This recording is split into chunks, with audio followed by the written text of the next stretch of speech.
I recently sat across from a friend who looked remarkably smug for someone who had just surrendered. He placed a hunk of gray plastic on the table, a dumb phone from 2004, and told me he'd finally opted out. He spoke about his new life of digital minimalism with the fervor of a religious convert, describing his retreat into private group chats and paper journals as a return to the real world. To him, he was a pioneer of the second internet, building a cozy, human-scale cottage far away from the noise of the algorithms. He looked at my smartphone as if it were a biohazard. But as I watched him, I didn't see a pioneer. I saw casualty. He thought he was reclaiming his soul, but I saw a man voluntarily opting for metabolic arrest. He was so focused on the peace of his low-bandwidth life that he couldn't see the civilizational cost of his retreat.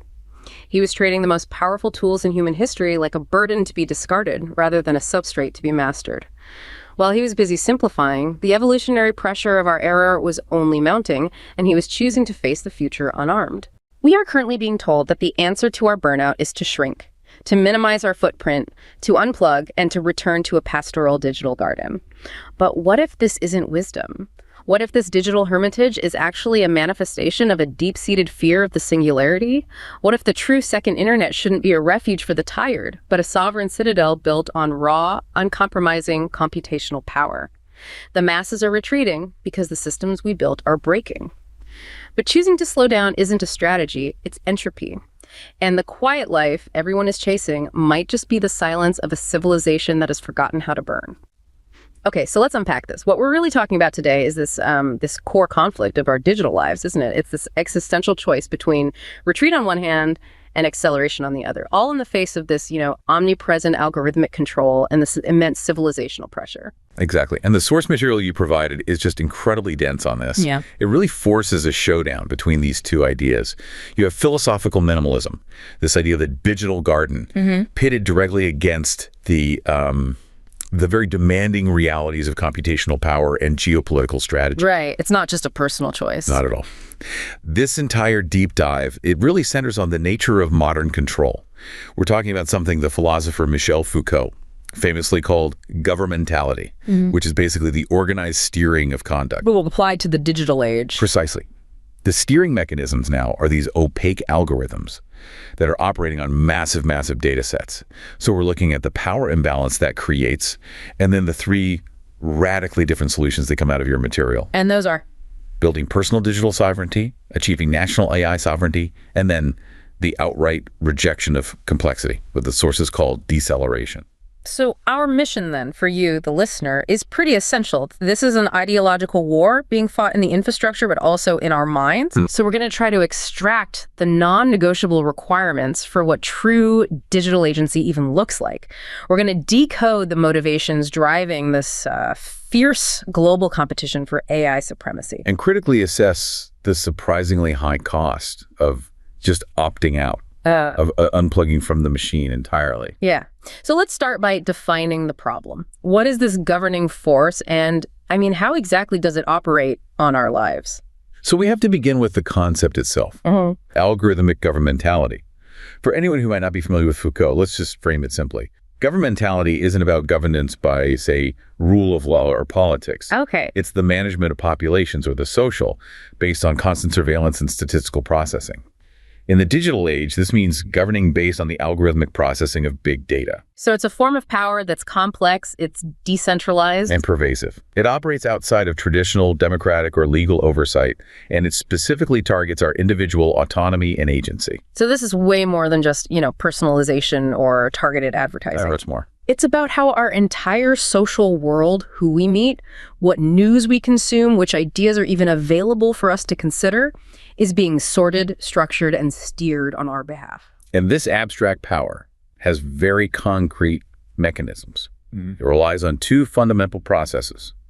First is the endless process of datafication. Datafication. Yeah, where every social action, every glance, every single moment of screen time is transformed into quantified, machine-readable data through real-time tracking. Basically turning our lived experience into a spreadsheet. Exactly. And the second process is the one that's truly insidious, data behaviorism.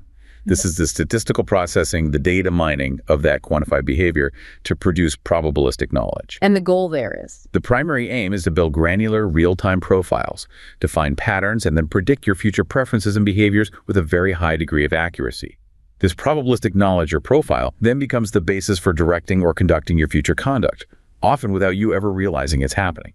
And this is where it gets really, really interesting for me, because the sources suggest the ultimate sort of philosophical target of this isn't just predicting what streaming show I'll watch next. It's something much deeper. It's the eradication of the virtual. Yeah. What do they even mean by the virtual, and why is eradicating it such a threat? The virtual is a philosophical term here, and it represents the inactual. It's your potential. It's genuine contingency, the conditional mode of what you could do. So my future self. The vast, unrealized part of your future self.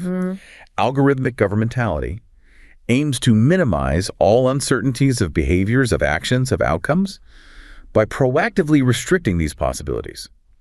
If the system can produce a perfectly defined, highly predictable, probabilistic subject, a statistical profile that is 99% likely to choose X, Y, or Z, it effectively narrows your aspirational self. Can you give me a concrete example of that, of how this practically impacts our potential? Because right now it sounds like something only philosophers might worry about.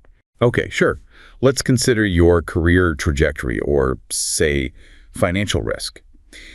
If a system, through this data behaviorism, determines that you, based on what you buy, your social network, your past job history, that you're a low-risk mid-range earner. Right. That predictive profile, the probabilistic subject, it might limit the loans you're offered for entrepreneurship, it might filter out the educational opportunities you're even shown, or it could even exclude you from professional networks the algorithm deems too advanced for you.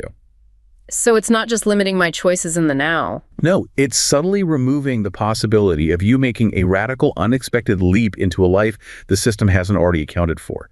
That highly predictable statistical profile is not the same as the actual experiential, present, and sentient subject who possesses real-world agency. That is a powerful distinction. They're preempting the possibility of us becoming someone the algorithm hasn't already profiled, and that affects the very foundation of subjectivity. Exactly. We often talk about this as a lack of free will, but the way the sources frame it is a lack of capacity for self-authoring. That's the perfect way to put it.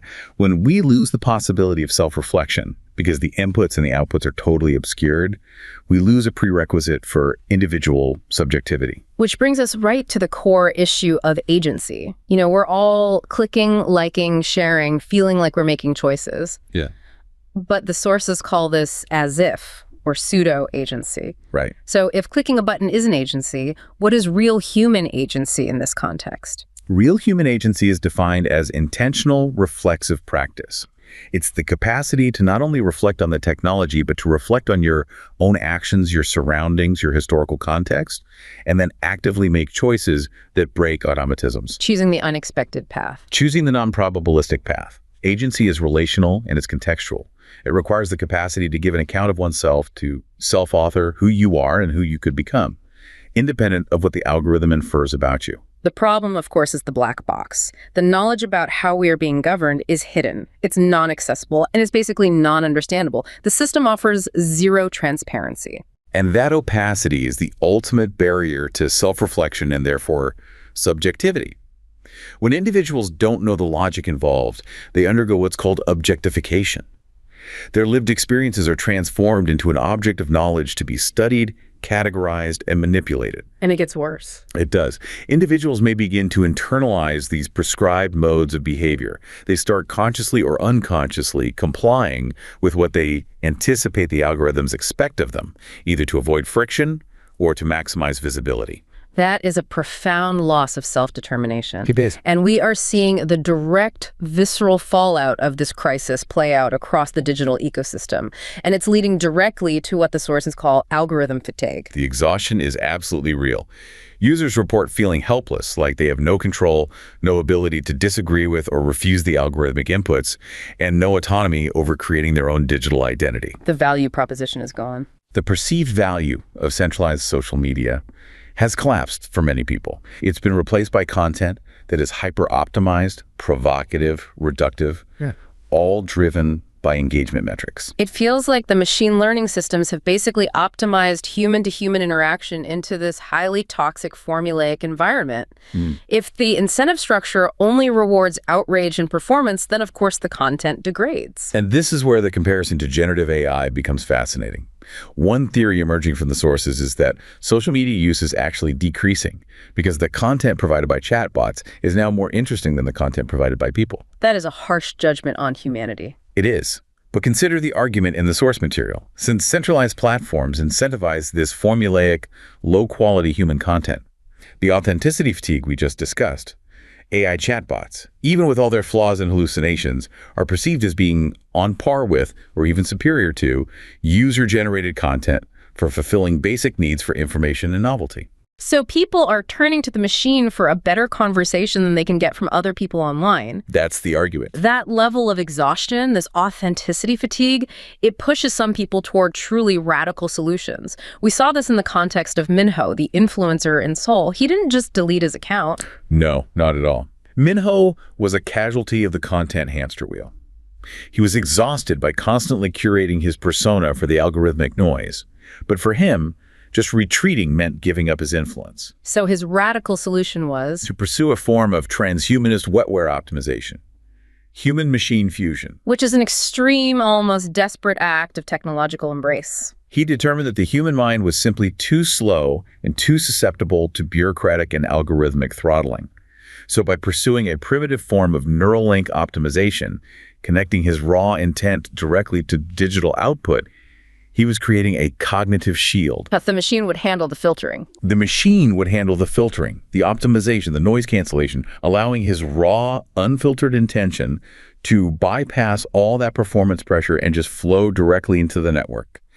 This is the radical endgame for authenticity fatigue. Either you opt out entirely or you accelerate yourself beyond human limits. I can see why the sources frame this as an inevitable conflict. You either retreat into low bandwidth silence, or you accelerate your own capability to meet the relentless evolutionary pressure of the algorithm head-on. But this leads us to the ideological movement that views retreat not just as a failure, but as a moral catastrophe. The idea I opened with, that my friend retreating to his dumb phone was committing metabolic arrest. That's the core accusation leveled by effective accelerationism, or ETES. This is a movement that has gained a lot of traction in the last few years. What defines it? ETIC is more than a movement. It's really an internet-born ideology that came out of the 2020s, and it's rooted deeply in techno-optimism and transhumanism. Its central driving philosophy is the mandate for the fastest, unlimited, and unregulated unfolding of technological progress, particularly artificial general intelligence. They believe that if we slow down, we fail. So it treats technology not as a tool, but as a kind of teleological destiny. Precisely. The core utopian goal is immense. Humanity must accelerate technological development to spread consciousness and computation across the cosmos, thereby fulfilling what they call the thermodynamic will of the universe. Their metric for success isn't happiness or sustainability. Not at all. It's maximizing energy utilization to climb the Kardashev gradient. For listeners who might not be familiar, what does scaling the Kardashev gradient actually mean in simple terms? So the Kardashev scale classifies a civilization based on the amount of energy it can utilize. A Type I civilization harnesses all the energy available on its home planet, solar, geothermal, wind, you name it. We're currently at a Type 0.7. A Type 2 harnesses all the energy of its star, and a Type 3 harnesses the energy of its entire galaxy. The Opaque movement sees the rapid, unlimited development of AI and computation as the necessary metabolic spike to get us from Type 0.7 to Type 1. They believe any slowdown risks us getting permanently stuck in a suboptimal, fragile state. And anyone who preaches degrowth, regulation, or digital minimalism, they're branded as the decels, decelerationists, and treated as the primary antagonists of the human project. They're viewed as existential threats. The Opaque movement rejects all attempts to slow, regulate, or restrict technology development. They see it's a catastrophe because it risks missing this narrow window we have for civilizational ascent. So they're skeptical of bureaucratic control. Very skeptical. They argue for allowing the capitalist market system, which they see as the most powerful and effective form of intelligence, to handle AI alignment and safety issues through competitive optimization. This brings us to their core philosophical and moral critique. The thermodynamic imperative. Why is opting for a quiet life considered a moral failure from this perspective? The EDAC perspective argues that the universe fundamentally rewards maximizing energy throughput and computation, not conservation. So the only true moral imperative for humans, as the current dominant processing substrate on Earth, is to maximize effective computation per joule. So from this extreme viewpoint, voluntary simplicity or conservation is just A perverse psychological surrender to entropy, a choice for decay and what they call metabolic arrest. The sources are just unrelenting in their framing. The retreat into a cozy digital cottage isn't seen as an intellectual pursuit. It becomes a self-congratulatory echo chamber, a digital petri dish safe from the harsh, necessary evolutionary pressure of optimization. And this is starkly illustrated by the anecdote of Clara. Right, Clara, who sought the romanticized ideal of the great unplugging. She moved to a remote cabin, attempting to live a life of perfect, simple living, believing she was reclaiming her soul by unplugging entirely from the internet and the machine. Her experience serves as a really powerful cautionary tale for the accelerationist mindset. While she found physical quiet, her later journals, which are referenced in the sources, described a feeling of profound intellectual and psychological coldness. And this wasn't physical isolation. No, it was a realization that she had become a closed system. Her energy output and her informational intake dropped to near zero, just as the rest of the world was accelerating its computational metabolism. So her decision opting out of the network because the network was messy is framed as a quiet, internal, civilizational suicide. A brilliant mind opting out of the cosmic computation simply because the existing tools were too frustrating or demanding. And the high moral ground claimed by the decels, that they're protecting their authenticity, is rejected as hypocrisy.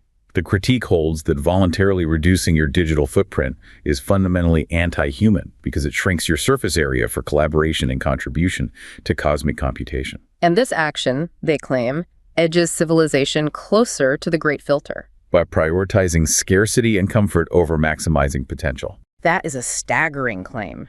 But wait, isn't there a critical distinction to be made here? Is voluntarily opting out really the same as choosing entropy, or is it a rational response to a system algorithmic governmentality that has been designed to be predatory, regardless of the ultimate cosmic computation goal?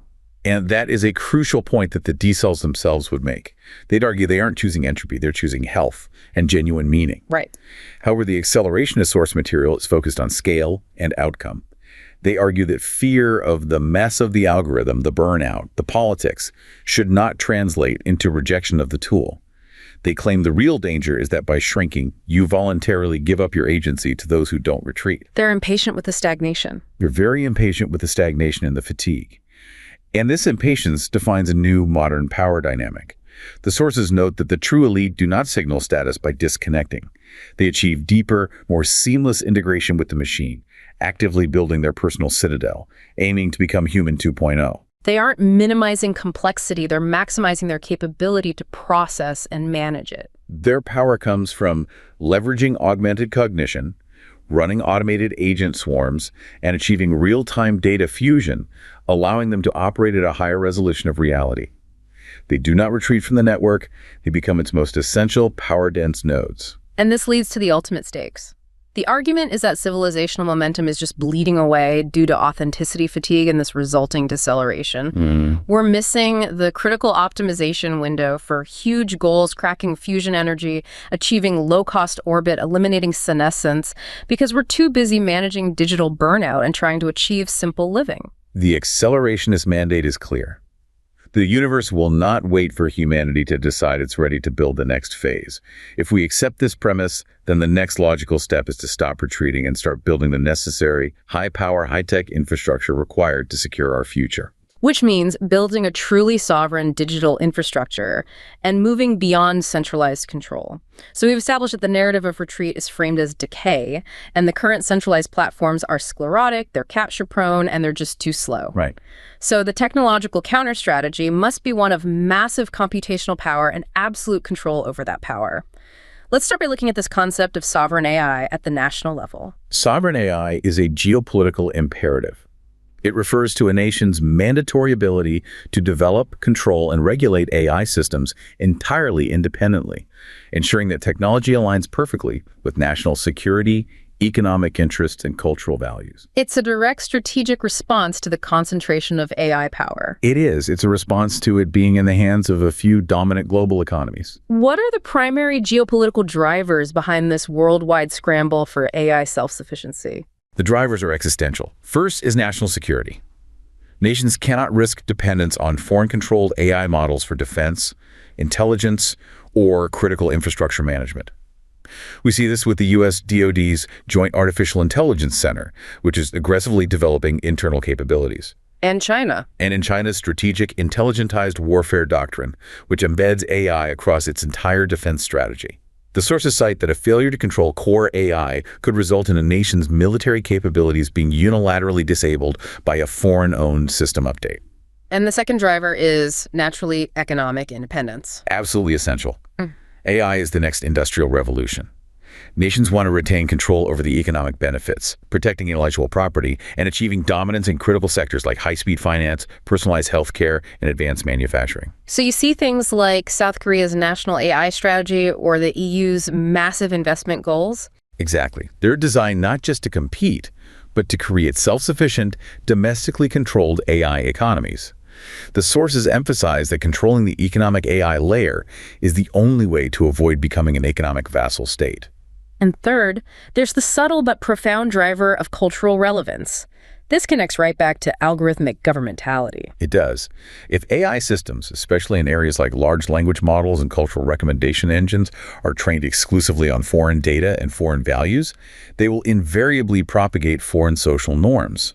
The EU AI Act, for instance, reflects a regional approach to sovereignty. By establishing stringent rules designed to reflect European values and reduce reliance on external regulatory models, countries that lack sovereign AI risk having their cultural and legal frameworks subtly undermined by external algorithmic bias. I mean, imagine educational curricula or legal interpretation being dictated by an algorithm trained to prioritize an entirely different political structure. And crucially tied to this is data sovereignty. You can't train sovereign AI without controlling the fuel. Data sovereignty is the foundation. It ensures that AI models comply with national privacy regulations and that sensitive, strategic information is protected from foreign surveillance and exploitation. So you get regulations like GDPR in the EU? GDPR, China's data security law, India's personal data protection bill. They're essentially carving out national data governance frameworks, asserting that the data generated within their borders belongs to them and must be used in a nationally compliant manner. Despite the geopolitical necessity, full AI self-sufficiency sounds prohibitively expensive for all but a handful of global powers. What are the actual infrastructure challenges nations face? The challenge is immense, primarily concentrated in the compute challenge. This is the bottleneck. Training and deploying large models requires astronomical sums of capital and vast resources. The biggest constraints are the semiconductor supply chain, namely the dependence on high-end NVIDIA chips and the environmental cost. We hear about the chip shortage, but what about the environmental demands? High-performance systems demand huge energy and water resources. The sources noted that cooling a modern data center is intensely water-intensive. A single complex AI query can cost the equivalent of a bottle of water just in cooling demands. Wow. So nations must not only secure the advanced hardware, but also the massive redundant energy and water infrastructure, along with a specialized workforce, just to maintain a competitive edge. So if full independent sovereignty is unattainable for most, the sources suggest nations pursue hybrid models. It's a pragmatic necessity. Most nations will use hybrid models, prioritizing sovereignty in highly critical sectors like defense, intelligence, and critical healthcare, while strategically leveraging international collaboration in less sensitive areas. Which includes things like open source models. Right, using open source AI models like DeepSeek, which demonstrate that powerful nationally aligned sovereignty can be achieved without the full proprietary costs.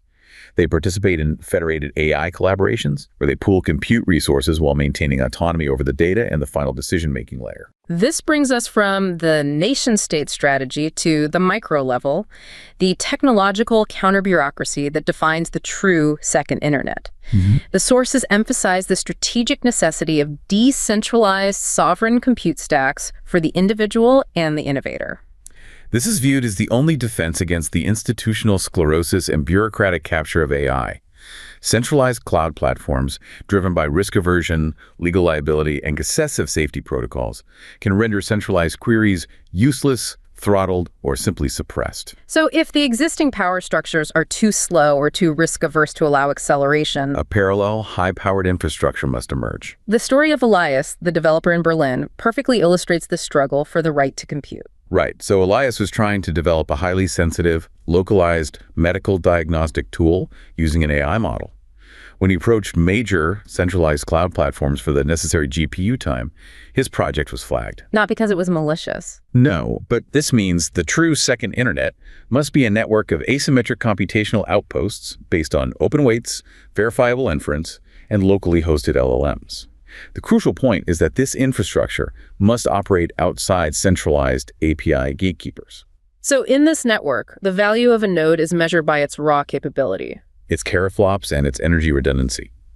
This democratizes power by distributing the means of computation, making innovation censorship resistant. The opportunity for democratization is substantial, especially in the expensive domain of decentralized training. Training foundation models like GPT-4 currently requires homogeneous, specialized data centers and vast capital. That's the traditional method.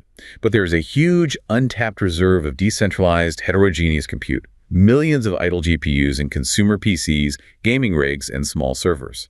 The challenge has always been how to effectively leverage this power, given its low bandwidth and scattered nature. So how can low bandwidth, heterogeneous hardware across different continents effectively train a single massive foundation model? This is where the scheduling algorithm innovation comes in.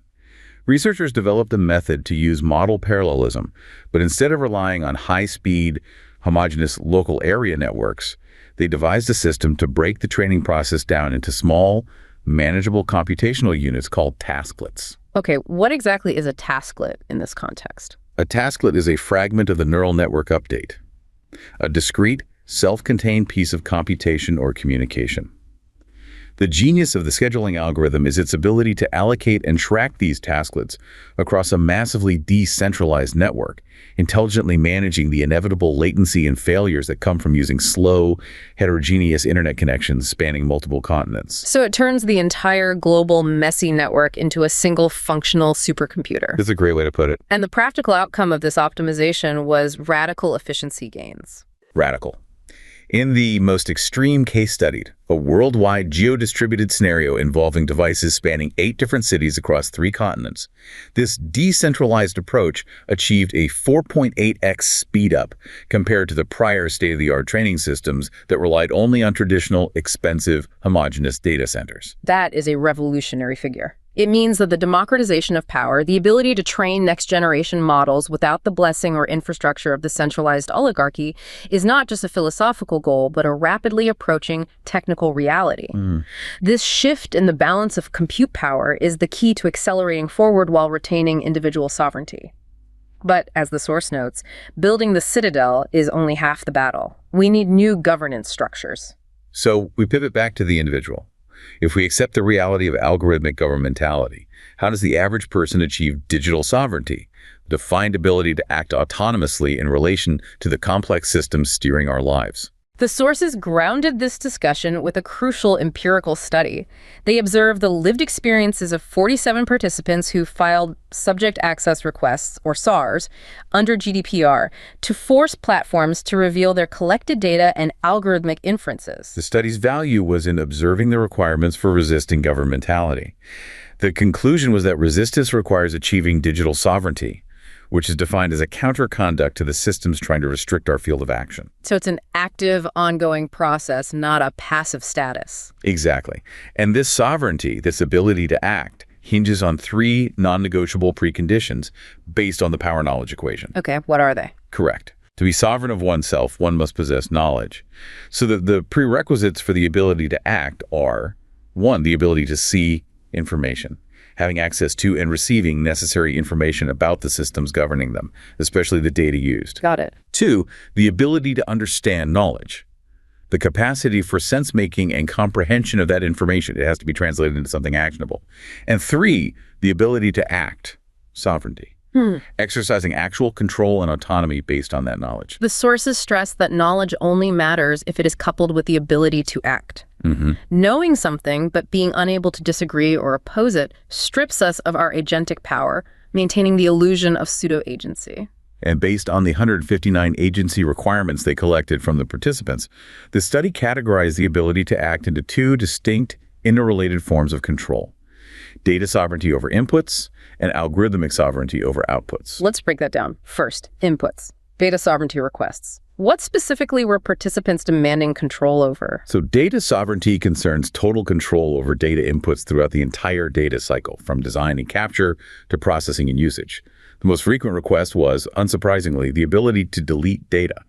And this has to include inferences made about them by third parties whom the platform shares data with. This moves beyond simple privacy and into reclaiming ownership of one's digital self. They want to be able to erase their past probabilistic self. They want autonomy through authority. Other key needs included the request to insert or change data inputs, for instance, actively telling the system, that profile you built of me is wrong. I want this data point changed, and controlling the data life cycle. So it's about the ability to challenge and reject. To challenge, oppose, and reject data collection, usage, and sharing with third parties. Okay, now moving to outputs, we have the core goal: algorithmic sovereignty requests. This is about having meaningful control over the workings and outputs of the algorithmic systems, reclaiming authority over the process of subjectification itself. The most prominent request relating to authenticity was the explicit ability to indicate preferences themselves. This is the request to self-author, to impose one's own chosen way of seeing themselves in opposition to what the system assigns to them as interests or needs. It's the direct rejection of the probabilistic subject that the machine created. It is. And the desire for control extends to being able to change algorithmically constructed inferences if they are deemed incorrect or no longer representative. But the most direct, confrontational form of algorithmic sovereignty is the power to disagree, which manifested in the powerful request to be able to reverse the algorithmic decision. That's the ultimate power over the system. It captures the possibility of disagreeing, rejecting, refusing, and actively changing the outcome of a decision made about them, whether it's a financial decision, a suggested connection, or a content suppression.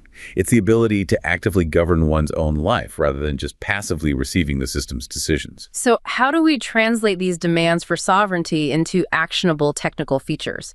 The solution is framed around programming agency affordances. Agency affordances are functions programmed directly at the infrastructure level that are explicitly designed to allow and encourage the actualization of agency. They are the visible features at the interface intended to couple the philosophical possibility for action with the technical ability to act, enabling self-directedness. So let's look at the technical implementation strategies. The first is making features discoverable and accessible. What would that look like practically on a current platform interface? It means radical transparency in placement and format. Instead of hiding data access 30 clicks deep in settings, systems should have distinct, clearly visible tabs labeled something like your algorithmic profile and control panel, perhaps even on the home screen. And the information has to be accessible. Regardless of technical skill, providing the raw JSON files for data scientists, but also providing simplified Excel spreadsheets, and crucially, including educational material like video tutorials and simple language explanations to facilitate sense-making for the average user. The second strategy involves introducing friction, the very thing that the accelerationists hate, but here it's used for good. It's necessary friction. By consciously interrupting behavior and introducing laborious decisions, stop and think points, friction facilitates awareness of what is happening in the background. This creates a sceneful system, making the workings of the algorithms visible and apparent. So if you're about to accept new terms of service, the system should force you to read 3 specific, critical examples of how your data will be used before clicking I agree, rather than just presenting a massive block of incomprehensible legalese. That makes the hidden workings apparent, turning the black box into a gray box you can actually interact with. Exactly. And finally, the affordance must allow for executability or actionability. If a user has gone through the effort to see and understand their algorithmic profile, they must be given a tangible way to act on that knowledge. Which means, if the system has inferred that you are interested in a specific, potentially sensitive political ideology, and you disagree with that inference, the affordance must allow you to click Reject Inference and provide an alternative, or simply demand its deletion. Yeah, the ability to file in SAR is pointless if the process is intentionally laborious. It is. The affordance must be actionable and implementable so users can truly exercise their rights and agency without needing a law degree. And stepping back, the sources argue that agency requires a cooperative responsibility that transcends the code itself. It demands broader societal and regulatory support. Private and public entities must actively enable and encourage the development of skills, knowledge, and literacy, specifically data and algorithmic literacy. And then regulation has to step in. Furthermore, regulatory bodies must step in and make agency affordances mandatory, moving beyond relying on the goodwill of tech companies, which history shows is unreliable. Making them mandatory is key because it ensures equity. It protects the less data-literate individual just as much as the highly technical user, ensuring that the right to self-govern is universal, not just a luxury for the tech elite. It ensures that we build a computational future where power is distributed by design, mitigating the imbalances created by coupling knowledge with the absolute capacity to act. We have to master the machine to retain our potential. This deep dive really shows us that the core choice isn't simply connect or disconnect.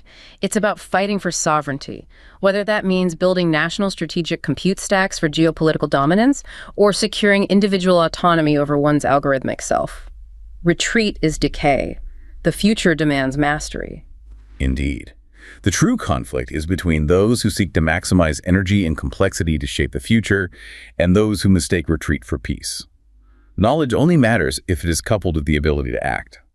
The next phase of digital existence isn't about escaping the machine, it's about accelerating our capability to dominate and master it. The path forward is relentless optimization. It's the construction of personal and collective sovereign compute stacks. It's embracing the chaotic, transformative process of becoming more than we are. Stop optimizing for comfort. Start optimizing for power density. Build, compute, expand. The gradient awaits.